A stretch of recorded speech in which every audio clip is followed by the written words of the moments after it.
Bonsoir à toutes et à tous. Shavua Tov en direct d'Ouman, Bezrat Hashem. On va continuer dans les lettres de Rabbi Nathan, les lettres des mots qui guérissent, Bezrat Hashem. Alors Rabbi Nathan, il envoie une lettre à son fils et il lui dit que la seule chose, c'est qu'il faut se montrer fort et courageux, sans borne. Sans borne, ça veut dire sans limite. Il faut savoir qu'en face de nous, on a un ennemi qui s'appelle les forces du mal. Et que contre ces forces du mal, alors il faut une force et un courage sans borne. Et il lui dit, ne fais aucun cas d'aucune pensée de désarroi. Ne fais pas cas de ces pensées de désarroi. Ça veut dire que déjà on voit dans ces paroles que les pensées, que en fait c'est pas nos pensées, c'est nos pensées parce qu'elles passent dans notre esprit, mais on est, si vous voulez, c'est comme si on téléguidait des pensées dans notre esprit et il faut les reconnaître. Il faut savoir que c'est des esprits, c'est des pensées qu'il faut repousser. Donc il faut pas faire cas de pensées de désarroi, des pensées qui nous affaiblissent, d'aucun doute qui viendrait se glisser dans ton cœur.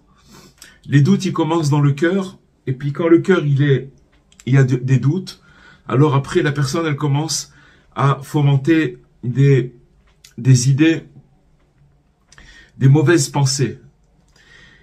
Et il dit aussi, de même, il faut rester sourd au discours de morale formulé par les forces du mal et le mauvais penchant. Alors, il faut savoir, les amis, que si vous voulez, les attaques que chacun se trouve devant des attaques, quelles sont ces attaques? C'est en fait des discours de morale qui passent dans notre esprit et qui viennent des forces du mal et du mauvais penchant. Parce qu'il dit Rabbi Nathan que ces discours, ils sont connus pour tenir des leçons de morale au cœur de l'homme. D'accord? On vient commencer à culpabiliser la personne. Les pensées qui traversent l'esprit de l'homme, c'est de venir l'affaiblir. Et comment on affaiblit cet homme? Alors, c'est avec des pensées de morale qui rentrent dans le cœur de la personne et qui viennent en fait des forces du mal et du mauvais penchant. Et tout ça, c'est dans le but de l'éloigner, de l'affaiblir, un peu du bien qu'il voulait faire, qu'il voulait saisir et emmagasiner. Il faut savoir que, en fait, le mauvais penchant, il fait tout, même si c'est un tout petit peu de bien, il veut s'emparer de ce bien-là et ne pas nous laisser le faire. Et il nous dit, surtout, ne te laisse pas séduire. Refuse catégoriquement de les écouter. C'est quelque chose qu'il faut prendre très très au sérieux, parce que un homme qui veut se rapprocher du bien, il va être automatiquement attaqué par des mauvaises pensées, des pensées de morale, des pensées moralisatrices qui viennent affaiblir son cœur. Et tout ça, ça vient des forces du mal et du mauvais penchant. Je vais faire une parenthèse pour raconter une fois Rabbi Nachman, il a dit une chose.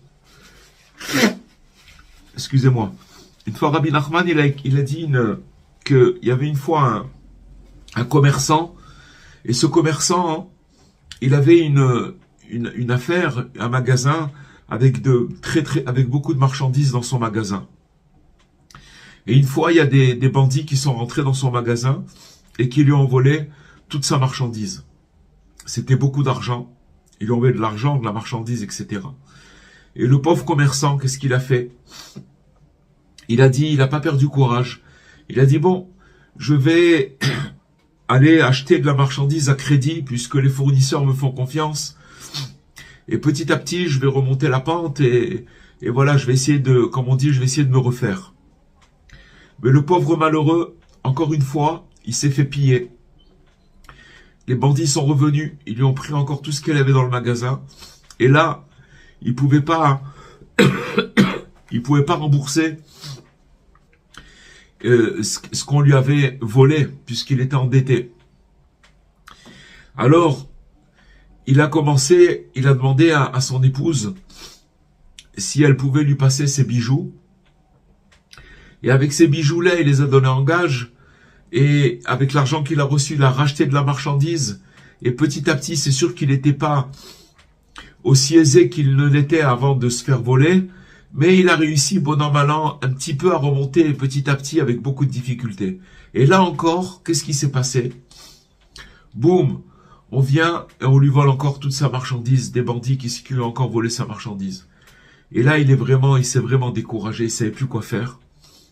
Et comme il devait amener son gagne-pain à la maison, alors il a décidé de partir et de colporter, de prendre des objets, de les troquer contre des œufs, contre un poulet, 2 poulets. Il partait toute la semaine. Et en fin de semaine, il amenait ce qu'il avait réussi à troquer, ce qu'il avait réussi à négocier. Et comme il était de retour à la fin de la semaine, chez lui, il était en chemin, il marchait à pied. Qui c'est qu'il rencontre sur le chemin? Un bonhomme à cheval, avec des gros ballots sur son cheval.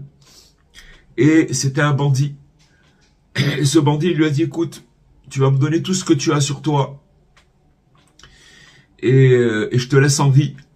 Alors le pauvre bonhomme, le pauvre marchand, le pauvre colporteur, il a dit, je vous en supplie, s'il vous plaît, ne faites pas ça.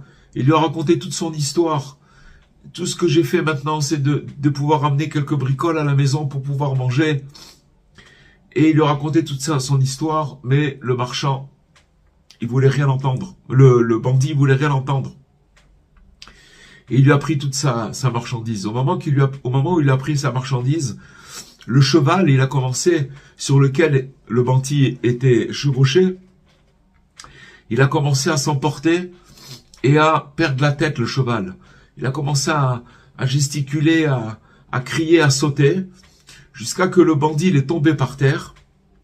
Et avec le sabot, le cheval, il a écrasé la tête du bandit. Et le bandit s'est retrouvé mort. Quand le marchand il a vu ça, il s'est rapproché des ballots qui étaient posés sur le cheval. Il a commencé à voir toute la marchandise qu'on lui avait volée depuis le début. Et il a récupéré toute sa marchandise. Alors Rabbi Nachman, il raconte cette parabole pour nous dire que on est du matin au soir pillé, attaqué, violé, malmené par des mauvaises pensées, par des pilleurs, des moralistes qui sont nos pensées et qui rentrent dans notre cœur et qui nous volent le peu de bien qu'on arrive à faire. Même le petit peu de bien qu'on arrive à faire, tac, ils nous le volent. Jusqu'à que la personne, elle se retrouve démunie de tout ce qu'elle a voulu faire, ou le peu qu'elle voulait faire. Mais qu'en fait, il faut jamais se décourager, et il faut continuer, parce que si la personne, elle continue, à la fin, elle va récupérer tout ce qu'on lui a volé. Mais il faut savoir que c'est un phénomène qui existe, et que tout le monde est attaqué par cette chose-là. Il dit Rabbi Nathan à son fils, en effet, je me rappelle une chose que j'ai eu l'occasion de te dire à maintes reprises. On écoute les réprimandes et les leçons de morale qu'à condition qu'elles rapprochent de Dieu, et non qu'elles éloignent de lui. À Dieu ne plaise. Ça, c'est un principe fondamental. C'est-à-dire que maintenant, si on était capable de suivre ce conseil, c'est-à-dire que quand il y a une idée, les idées, elles arrivent par flux, et des fois, quand quelqu'un il est démoralisé ou qu'il n'a pas le moral, c'est tout simplement parce qu'il a réfléchi et qu'il a commencé à spéculer dans sa pensée. Mais Rabbi Nathan, il donne une règle. Il dit que toutes les pensées qui viennent et qui m'éloignent de Dieu, c'est quoi s'éloigner de Dieu? C'est que si ces pensées-là, elles m'amènent de la déprime, ou elles m'amènent une baisse de morale, etc., ça veut dire que ces pensées-là, elles sont complètement mauvaises. Et donc, je dois m'éloigner de ces pensées-là, puisque une bonne pensée, c'est une pensée qui me donne envie de me rapprocher de Dieu, de faire le bien, d'avancer, de croire en moi, de croire au bien qu'il y a en moi. Ça s'appelle des bonnes pensées. Dès qu'une pensée, elle vient et qu'elle me touche, et que la conséquence, c'est que je commence à réfléchir d'une manière négative, ou sur moi-même, ou sur les autres, ou par rapport alors ça veut dire que ça s'appelle une mauvaise pensée. C'est très simple. Mais il faut s'en rappeler parce que il faut savoir que les forces du mal et le mauvais penchant, ils s'arrêtent pas une seconde. C'est tout le temps. C'est une guerre qui ne s'arrête pas une seule seconde.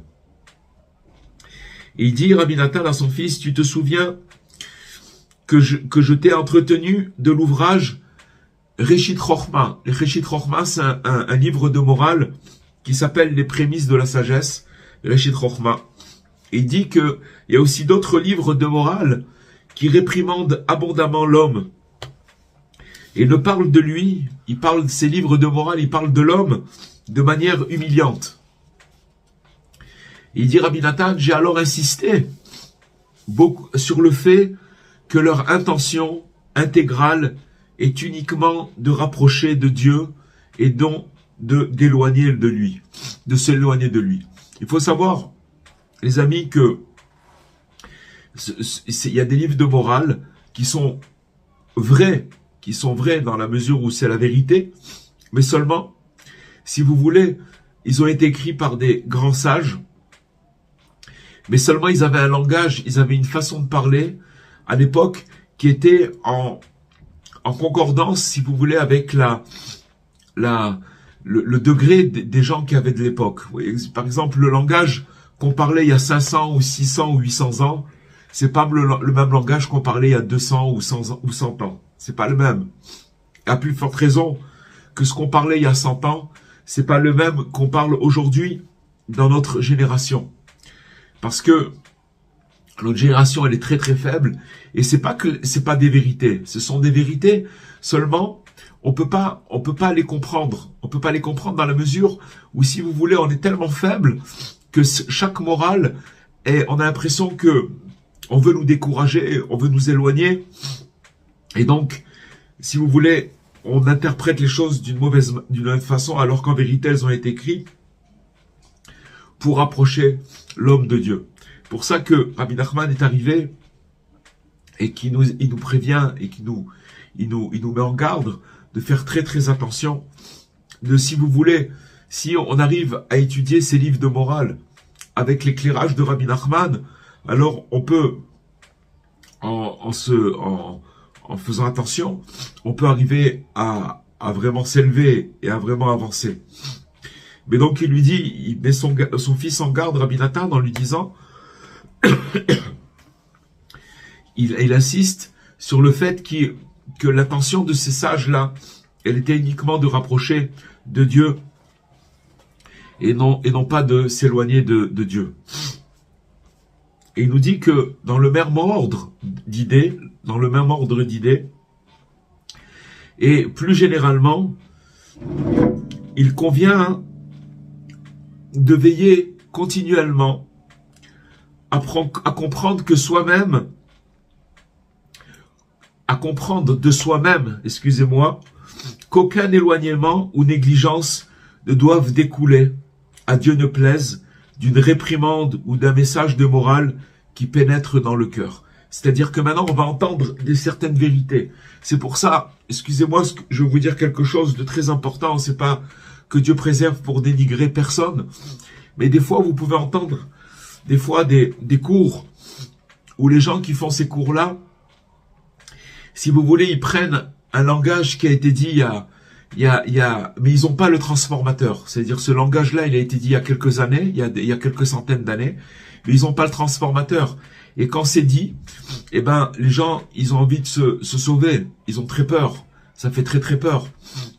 Mais il faut savoir que même dans la vérité, même quand on prend, si vous voulez, un livre comme le Réchit Chochma qui vient d'énoncer Rabbi Nathan, qui s'appelle Les prémices de la sagesse, alors, et que tout ce qui est dit là-bas c'est vrai, mais si une personne, elle n'est pas capable de déchiffrer et de l'amener jusqu'à lui et de comprendre ce qu'il y a là-bas, il doit pas l'ouvrir, il doit pas ouvrir ce livre parce que ça va l'amener, si vous voulez, dans un regain de tristesse et de découragement.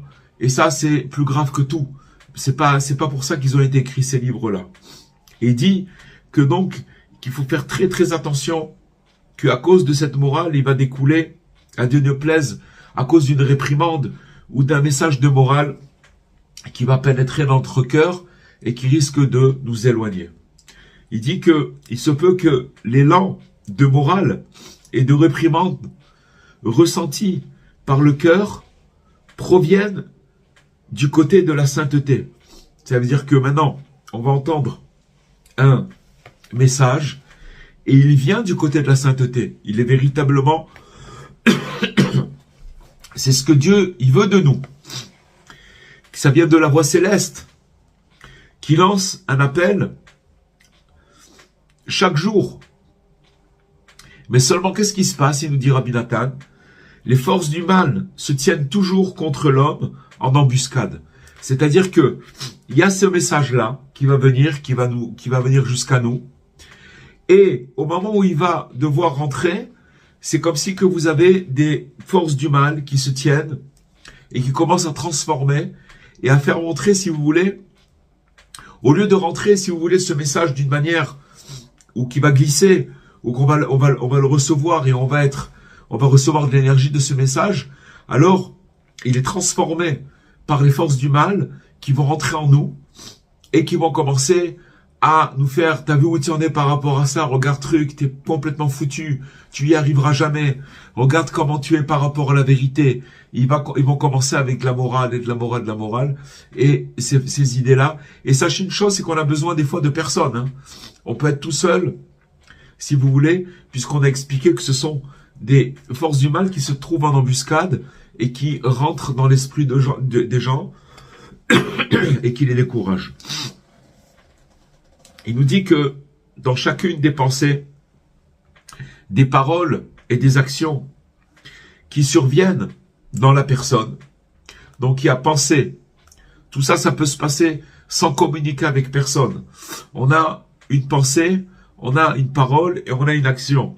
Des fois, on peut être tout seul et passer par tout ce processus, ça veut dire pensée, parole, action qui se passe dans la personne.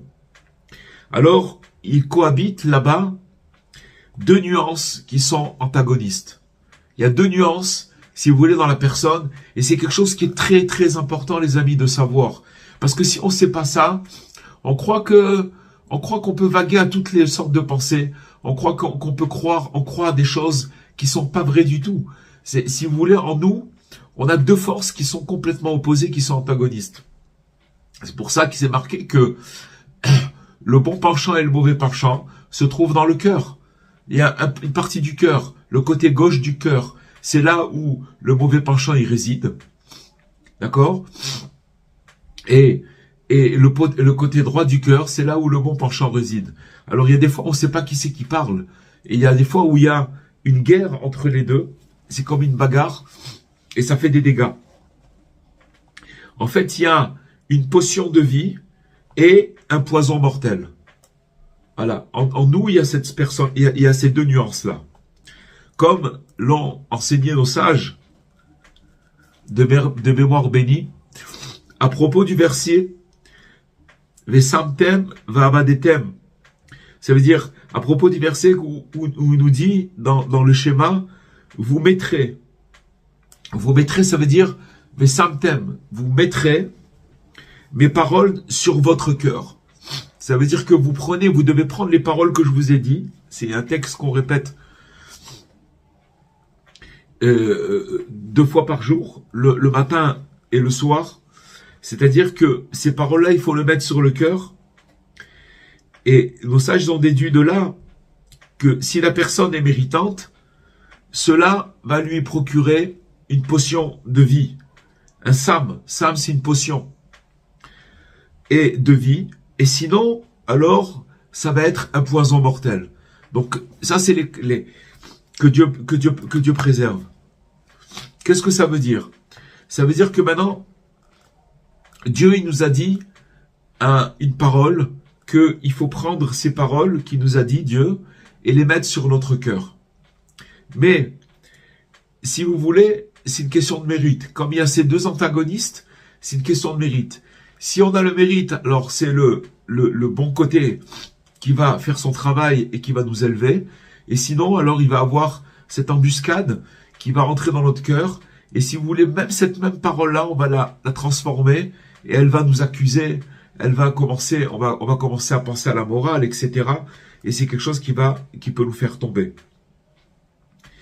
C'est ainsi que les paroles, les forces du mal qui sont inverses, et la plupart du temps, nous dit Rabbi Nathan, les paroles de Dieu vivant et qui s'emploient précisément par elles. Ça veut dire que maintenant, les forces du mal, elles emploient les paroles de Dieu pour les transformer et pour les trafiquer et pour qu'elles arrivent à nous, si vous voulez, d'une manière erronée. Ou si vous voulez, par exemple, Dieu, il a aucunement, son intention, c'est pas de nous faire peur. Il veut seulement nous donner un chemin de vie. Seulement, le mauvais penchant, les forces du mal, elles viennent d'embuscade et elles transforment cette parole de vie et elles commencent, si vous voulez, à galoper dans l'esprit de la personne et dans le cœur, surtout dans le cœur de l'homme. Que Dieu nous en préserve. C'est pourquoi il faut faire bien attention à ce phénomène. Rabbi Nathan nous dit qu'il faut faire très attention à ce phénomène. Excusez-moi.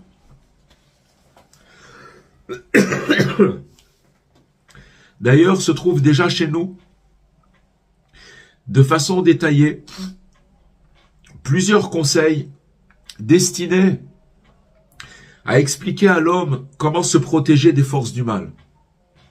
Donc Rabbi Nathan, il va nous dire, d'abord il nous a fait montrer le danger, il nous a fait montrer les attaques que tout le monde subit. Ça n'existe pas une personne qui ne subit pas ces attaques. Et plus une personne, elle voudra le bien, plus elle sera confrontée à ces attaques.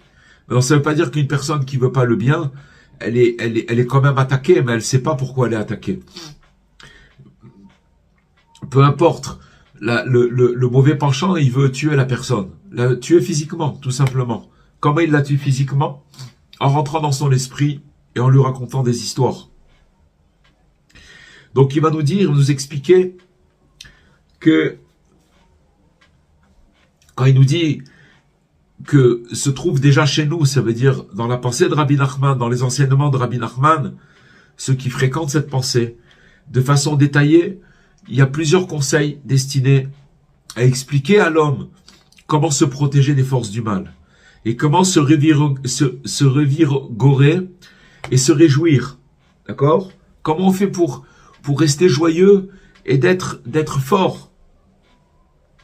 Il dit Rabbi Nathan à son fils, je fais allusion en particulier à la leçon merveilleuse qui est très élevée et qui est très impressionnante qu'a dévoilé notre maître Rabbi Nachman, lumière des lumières, et qui s'appelle Azamra. Azamra, c'est la leçon qui se trouve dans le premier volume du Likutei Moharan. On en a parlé beaucoup, et c'est la leçon 282, Resh Pebet. Il dit à son fils, approfondis-la, et approfondis-la encore.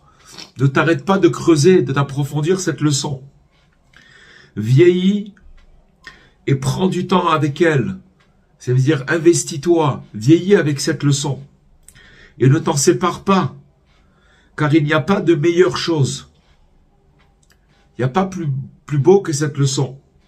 Et veille à ce que cette marche à suivre semble à tes yeux nouvelle. C'est-à-dire que maintenant, et on a tendance que quand on prend un texte qu'on a déjà étudié, on a l'impression qu'on le connaît. Ah, on a déjà entendu ça. Mais les enseignements de Rabbi Nachman, ou tous les enseignements de Torah aussi, c'est pas comme ça parce que c'est quelque chose de nouveau à chaque... Il y a plusieurs degrés pour comprendre et plus on répète et plus, si vous voulez, ça rentre dans notre cœur et ça commence à habiter notre conscience et nos cœurs.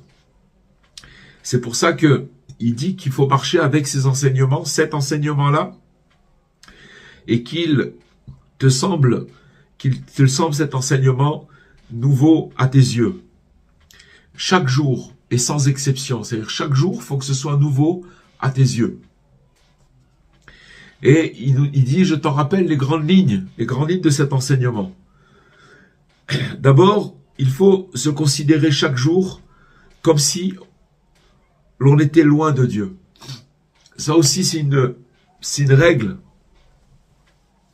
Comme, ça veut dire qu'on doit se considérer tous les jours comme si qu'on était loin de Dieu. Comme la terre est distante du ciel. Parce que c'est vraiment la vérité. On est très très très loin. Et tout, si vous voulez, là où ça commence, où on croit qu'on a une proximité, on croit qu'on est arrivé des fois à quelque chose, c'est là où, si vous voulez, on se trompe. Et le fait de se considérer loin de Dieu quand on se lève le matin, c'est ça qui protège. Il nous dit que ensuite, précisément sur la base de cette constatation même, c'est-à-dire le fait de savoir qu'on est loin de Dieu comme la terre elle est distante du ciel, il faut ranimer et réjouir sa personne du fait, sa propre personne, du fait que malgré un éloignement aussi démesuré, il existe encore une petite partie de moi dans laquelle je ne suis pas un impie, je ne suis pas quelqu'un de mauvais. Une partie de moi. Regardez comment Rabbi Nathan, il est droit, il nous raconte pas des histoires. C'est pas qu'il est en train de nous passer de la pommade. C'est pas grave, t'inquiète pas, c'est pas ça du tout. C'est d'abord, c'est une grande sagesse. La sagesse, c'est que quand une personne, elle est consciente de son éloignement, combien on est loin, combien on est petit, combien on est tellement loin de Dieu, mais que malgré tout, dans cet éloignement, alors il y a des points sur lesquels je suis valable. Je ne suis pas un impie. Et c'est que comme ça, les amis, que les points positifs, ils peuvent se révéler à la personne. Pourquoi? Parce que quand une personne, elle croit que elle est grande ou elle a compris quelque chose, etc. Alors dès que il va lui arriver de trébucher ou un problème quelconque, elle va croire qu'elle vaut rien du tout. Alors que la vérité, c'est pas ça. La vérité, et imaginez-vous que Rabbi Nathan, il parle à son fils, en lui disant, il parle à son fils. S'il parle à son fils comme ça, et il parle de lui-même aussi, alors combien on doit multiplier à plus forte raison, des milliards de fois à plus forte raison, sur qui nous on est, vous comprenez? C'est-à-dire que maintenant, c'est ça la clé. La clé, c'est de savoir qu'on est très très éloigné, mais que malgré tout, il y a des points positifs sur lesquels on n'est pas un impie. Et je possède même aussi quelques points positifs qui proviennent des commandements impressionnants que nous accomplissions quotidiennement. Tous les jours, on accomplit des commandements de Dieu, que Dieu nous a demandé de faire. Si on devait les compter, on se rendrait compte qu'on fait beaucoup de choses. On essaye de lutter contre des mauvaises pensées. Chacun là où il essaye de faire peut-être une bénédiction, peu importe, de dire une bonne parole à quelqu'un, de faire l'aumône, de tout ce qu'il peut faire, d'accord, toutes les bonnes choses. Si vraiment il était vrai avec lui-même et qu'il cherchait la vérité et le bien, et qu'au lieu de chercher le mal comme le mauvais penchant qui rentre dans son esprit, il se dit, je vais arrêter de réfléchir et je vais être honnête avec moi-même et je vais chercher véritablement qu'est-ce que j'ai fait aujourd'hui de bien. Et bien il va se rendre compte combien de bien il a fait. Il va commencer à voir, seulement il faut être humble. Il faut être humble, il faut être capable de dire, si aujourd'hui j'ai fait cette petite chose qui est dérisoire, qu'en vérité elle est, qu'est-ce qu'elle vaut? Mais en vérité, dans ce monde-là, c'est une lumière éternelle. C'est une lumière extraordinaire ce que j'ai fait aujourd'hui. Et cette chose-là, elle rachète toute la journée, elle rachète toute ma vie. Seulement, il faut être conscient. Il faut être conscient que cette chose-là, c'est un diamant, c'est quelque chose de... Et c'est comme ça, si vous voulez, qu'on arrive à remonter la pente. Il n'y a pas un autre moyen. Il n'y a pas un autre moyen. Il nous dit, heureux sommes-nous, comme notre part est bonne. Si nous n'étions venus au monde que pour entendre cet enseignement, cela nous aurait suffi.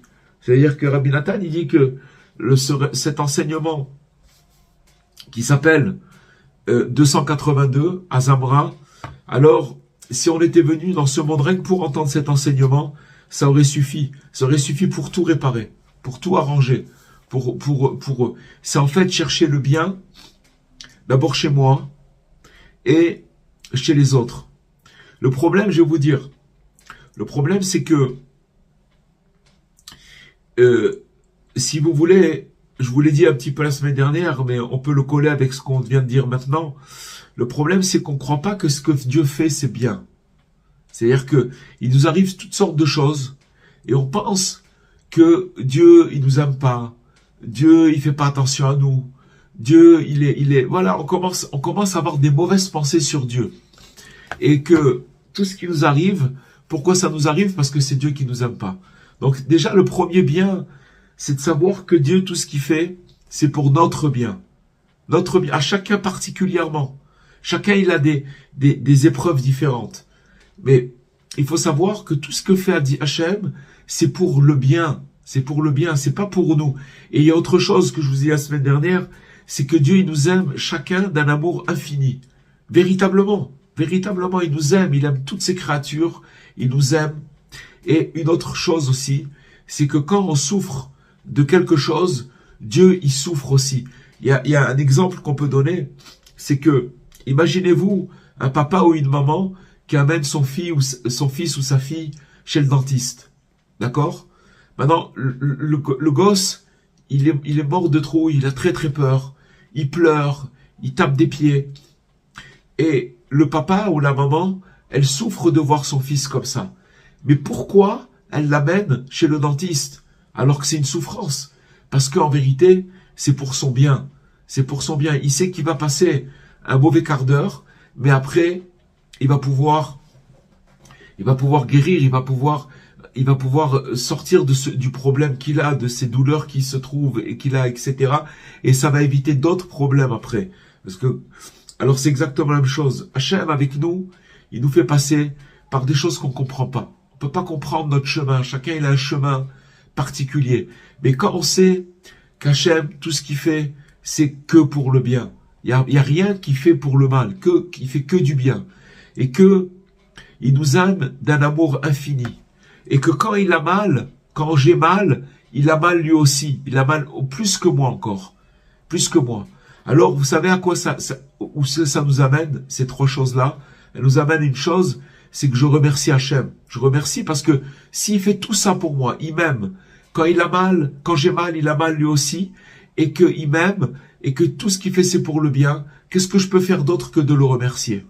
Sachez que quand une personne, elle rentre dans cette idée-là, dans cette conception des choses, elle enlève 90% de sa souffrance. C'est-à-dire que la souffrance, elle est là, mais seulement il vit cette chose-là avec force, avec honneur. Il se laisse pas maintenant. Il se laisse pas décourager. Ensuite, ça c'est une chose. Ensuite, le savoir que maintenant j'ai du bien en moi. Mais seulement, je suis tellement loin d'Hachem que j'arrive pas à le voir ce bien, parce que je crois qu'il faut être quelqu'un qui fait des muscles et que je dois faire montrer que je fais beaucoup, que je crois des choses qui sont complètement erronées. Hachem, ce qu'il voit, c'est les efforts qu'on fait Et chaque bien qui est en nous, Hachem, il se glorifie de ce bien-là. Alors, comme il dit Rabbi Nathan, notre part, elle est très très bonne, grâce à Dieu, d'avoir, et que si on a été venu dans ce monde que pour entendre cet enseignement, c'est-à-dire de chercher le bien, alors cela nous aurait suffi. Voilà les amis, je vais mettre un petit peu le micro, si vous voulez. Rav Cohen. Oui. Comment on peut dire qu'on est très très loin de Dieu alors qu'on nous dit aussi qu'il est avec nous, que tout ce qu'on fait, au contraire, c'est pour se rapprocher de lui. Comment c'est contradictoire? Non, c'est pas une contradiction. Je vais vous dire une chose, lui, il est très proche de nous. Mais nous, on est très loin de lui. C'est pas une contradiction. Parce que si on savait à quel point Dieu, il est en nous, avec nous chaque seconde, il nous lâche pas une seule seconde, alors on pourrait commencer à se rapprocher de lui. Mais le problème, c'est que nous, on est loin de lui. Pourquoi on est loin de lui? Parce que à cause des mauvaises pensées, à cause de ce qu'on a dit au début, ça veut dire qu'on est attaqué par des pensées qui sont négatives, des pensées des forces du mal qui veulent nous faire entrer de la morale dans notre esprit. Le jour où on va arrêter avec cette morale, et que on va prendre chaque pensée qu'on a dans notre esprit, mais que des pensées qui nous rapprochent de Dieu, alors on commencera à se rapprocher, vous comprenez? Mais c'est pas une contradiction, parce qu'en fait, si vous voulez, Dieu, il est proche de nous. Il nous lâche pas une seule seconde. Mais c'est nous qui sommes loin de lui. Vous comprenez, Dora? Voilà. Moi, je voulais vous poser une question parce que vous avez soulevé un sujet à chaque fois, j'ai du mal à comprendre. Vous l'avez dit en très bon français quand on dit Samachaim, Samamavet. Ouais. Je ne sais plus comment vous avez traduit ça en super bon français. C'est une potion de vie ou une potion ou de mort. C'est ou la vie ou la mort, ouais. C'est ça. Et c'est une notion que j'ai beaucoup de mal à comprendre. J'arrive pas à comprendre. Même vous l'avez expliqué, mais j'ai du mal à intégrer comment quelqu'un, à travers la Torah, il peut arriver à la destination inverse. Ben, encore une fois, ça dépend de ses intentions. Il y a des fois où, si vous voulez, un homme, il peut étudier la Torah, mais quand la Torah elle va rentrer en lui, si vous voulez, elle va le transformer, mais pas dans le bien. Et Rabbi Nachman, il en parle beaucoup de ça. C'est-à-dire que ça va être une énergie qui va être transformée par les forces du mal en mauvais. Et c'est pour ça qu'il faut avoir le mérite de ça. Mais ça veut dire quoi? Ça vient de quoi? De la mauvaise intention de la personne à la base? Ou de la mauvaise intention, ou tout simplement la personne, elle a pas fait une recherche assez poussée, où elle spécule. Vous avez des fois, je vous donne un exemple, vous avez des fois des gens qui peuvent parler sur des textes de Torah, et que, excusez-moi, mais à la finale, à la sortie, vous voyez que c'est des paroles qui peuvent faire peur. Et que la personne, elle peut s'éloigner de ça. Vous connaissez ça? Bien sûr, il y en a qui se braquent et qui se sauvent pour... Alors pourquoi ils se braquent? Parce que ces paroles, si vous voulez, alors que c'est des paroles de Torah, si vous les prenez, vous dites oui, c'est marqué ces trucs, mais ça a été amené. Si vous voulez, il faut un transformateur. Il faut le tzaddik pour ça. Le tzaddik, si vous voulez, il nous fait rentrer dans la Torah, mais une Torah de vie, pas une Torah qui fait mourir. Par exemple, si vous savez pas que vos pensées, d'accord, vos pensées, elles sont, imaginez quelqu'un qui étudie la Torah et qui n'a pas ce préambule qu'on vient d'étudier aujourd'hui. Alors, il va étudier la Torah et que maintenant, il va se voir par rapport à cette Torah complètement nul. D'accord? Pas complètement. Ça va l'amoindrir au lieu de le rendre. Et d'où ça vient? Ça vient de ces forces du mal qui sont en embuscade et qui attendent et qui commencent à lui dire voilà, regarde-toi comment tu es par rapport à ça. T'as aucune chance. C'est pour ça que c'est marqué dans le Pirkei Avot, dans les maximes de nos pères, c'est marqué Kol Israël yesh lahem chelek leolam haba. D'accord? Chacun chacun du peuple d'Israël, il a une part au monde futur. Parce que ton peuple, c'est des saints, c'est des tzadikim, c'est des justes. C'est dit pour tout le monde, d'accord? Et c'est une Mishnah, c'est un traité qui revient à chaque fois avant les maximes de nos pères. Et cette Mishnah-là, elle a rien à voir avec les maximes de nos pères, elle vient d'un autre traité. Alors, pourquoi ça a été mis là, avant, si vous voulez, avant les maximes de nos pères? Alors, le Rav Shik, le Moharosh, Zecher Tzadik Libracha, il dit une explication extraordinaire. Il dit, quand tu vas voir le comportement des sages, des Tanaïm, des Amoraïm, comment ils se comportaient, Hillel, Shammai, etc., et que tu vas voir la grandeur, tu vas être pris d'un découragement total, tu vas dire, mais comment je fais, moi? Je peux même pas commencer. Alors, c'est pour ça que les Chachamim, ils ont mis ce premier traité, que tout le monde a part au monde futur. C'est-à-dire, te décourage pas. Là où tu es, c'est pas grave. Te décourage pas. Continue à vouloir d'être bon comme toutes ces maximes de nos pères. Vous comprenez? Alors, maintenant, c'est la même chose. Ça veut dire que maintenant, si on n'a pas ces préambules-là, qu'on n'a pas le tzaddik, qu'on n'a pas Rabbi Nachman qui nous dit comment prendre les choses, comment vous allez apprendre que tout ce que vous allez apprendre, la plupart des gens, chers amis, ils sont éloignés. Les gens que vous voyez, regardez autour de vous et regardez maintenant et réfléchissez à ce qu'il nous a dit ce soir Rabbi Nathan, et vous allez voir pourquoi ils sont loin, parce qu'ils pensent qu'ils ont aucune chance. Ils ont aucune chance, ils peuvent pas, c'est pas possible. La Torah c'est rigoureux, c'est un truc, on peut pas, celui qui fait ça, il doit être truc, et celui qui, vous comprenez? Et s'il n'y a pas ce transformateur, il n'y a pas l'enseignement du tzaddik, il n'y a aucune chance, c'est impossible, c'est pas possible. Malheureusement. En fait, j'arrive mieux à comprendre maintenant parce que ce que je comprends, c'est que comme ces personnes-là, elles vont se braquer parce qu'il n'y a pas le transformateur, elles vont fuir et la fuite, c'est la mort. Complètement. Mais maintenant, sache une chose, c'est que les forces du mal, elles se servent d'émissaires, des gens qui vont commencer à promulguer des enseignements, qui vont faire fuir les gens. Ils vont les faire fuir. On n'a même pas envie de les entendre. Les gens, ne me racontez pas, ils ont pas. Vous savez, c'est très simple, hein. Les gens, ils sont pas braqués du tout. Seulement, il y a une façon de parler aux gens, il y a une façon de leur expliquer, il y a une façon de les attirer, il y a une façon, vous comprenez? Rabbi Nachman, il a une pitié et il est consolateur et il nous amène un angle qui donne envie de croire en nous, vous comprenez? De croire en nous. Ouais. Mais quand vous parlez à une personne, ça c'est truc, si tu fais comme ça va être comme ça, et ça c'est très grave, il va se passer ça, et c'est la fin du monde, et c'est ci et cela, mais c'est bon, c'est quoi? On n'a pas envie de ça, comprenez? Et c'est pas, en plus de ça, c'est pas vrai, parce que tout ce qui est moralisateur, il faut le prendre et le mettre à la poubelle. Parce que si c'est quelque chose qui me rapproche de Dieu, alors très bien, je prends, j'achète, j'intègre. Mais si c'est quelque chose, et c'est très simple les amis, c'est que quand ça rentre chez vous, si ça vous angoisse, ça veut dire que c'est l'embuscade des mauvaises forces. Il y a même pas, il nous l'a dit ce soir Rabbi Nathan. C'est clair. C'est très très clair. Il n'y a pas besoin de passer par 4 chemins.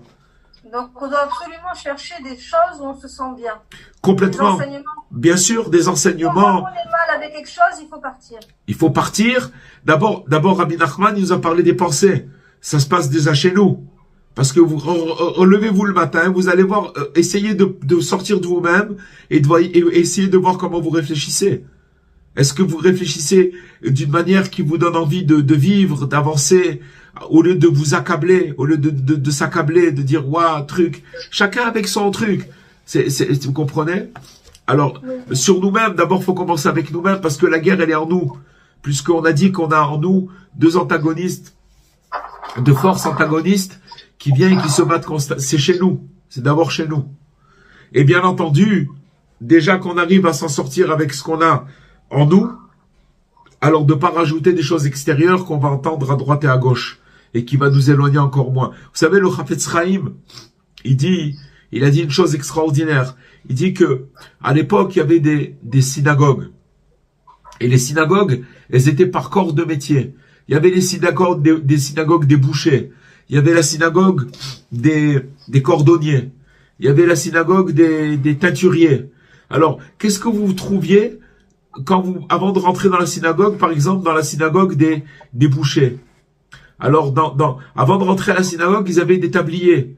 Alors, dans l'arrière-salle, avant de rentrer, il y avait des porte-manteaux où on pouvait reconnaître de quelle choule on était, parce qu'il y avait des tabliers avec du sang dessus. Et ils rentraient pour faire mincha et retourner, ou faire leur prière et retourner après à leur travail. Alors, Hafetz Chaim, il dit, c'était par corps de métier. Ok? Alors, il dit comme ça. Il dit que, ce qu'on trouve maintenant, en dehors des choules, c'est des âmes déchirées. Pourquoi? Parce que quand les gens, ils rentrent dans les choules, dans les synagogues, on les regarde de travers. Normalement, une choule, ça doit être un endroit où on reçoit tout le monde à bras ouverts. Mais celui-là, on le regarde de travers. Et tous les gens qui vont pas à la choule, c'est pas de leur faute. C'est de la faute de ceux qui sont dans les choules, de ceux qui sont dans les synagogues, qui les regardent de travers, qui les accueillent pas comme il faudrait les accueillir. Vous comprenez ce que ça veut dire? Et à cause de ça, il y a... Comment? Je comprends trop bien. Voilà. Et à cause de ça, vous avez des âmes qui sont déchues, qui sont dehors. Elles sont dehors. Elles peuvent pas, normalement, un endroit de prière. Mais comme il dit le Rav Besançon, que Dieu lui envoie la santé, il dit que il y a eu le premier temple, il y a eu le deuxième temple, et après les gens, ils ont la prétention de faire une choule où il y aura le shalom dedans, où il y aura la paix. Il faut pas être naïf, vous comprenez? Une choule, le jour où il y aura une choule où il y a vraiment la paix, alors le Mashiach, il viendra tout de suite. Vous comprenez? C'est pas évident, chacun, il veut, alors voilà, c'est tout, Baruch Hashem. Je suis pas en train de parler contre les choules, les synagogues, mais il faut savoir qu'il y a ce phénomène-là, et ça vient du fait que voilà, ça fait partie des forces antagonismes, que quand on veut rentrer dans une choule, alors on va se retrouver avec des gens qui c'est même pas les gens, c'est eux-mêmes, ils sont habités par des mauvaises forces qui font sortir d'eux-mêmes et qui repoussent les autres. Et nous, même avec les pensées qu'on va avoir, elles vont rentrer en nous, et si elles sont moralisatrices, alors il faut les jeter, il faut complètement les jeter. Sinon elles peuvent tuer. Bezrat Hashem, qu'on puisse avec le temps comprendre et intégrer ce que nous disent les tzadikim, en particulier Rabbi Nachman, Rabbi Nathan, et qu'on ait le mérite de continuer à se connecter et à continuer Bezrat Hashem notre étude. Amen.